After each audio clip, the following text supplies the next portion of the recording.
Hello friends, આજે આપણે બનાવીશું ચણાનો ચાટ। તેના માટે મેં એક ટમેટું લીધું છે, એક કાંદો લીધો છે અને થોડીક કાચી કેરી લીધી છે। એને આપણે નાના નાના બારીક ટુકડામાં સમારી લઈશું। તો ફ્રેન્ડ્સ, આ મેં ઝીણા ઝીણા કાંદા, ટમેટા, એક મરચું અને કાચી કેરીને સુધારી લીધા છે, તમે જોઈ શકો છો। તો ફ્રેન્ડ્સ, હવે આપણે આમાં નાખશું થોડી ચણાની દાળ અને હવે આપણે એને મિક્સ કરશું।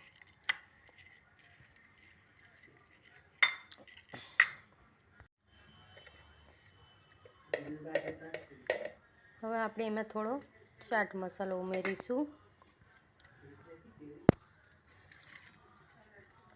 થોડી ધાણા ભાજીથી ગાર્નિશ કરશું અને થોડું લીંબુનો રસ નાખીશું।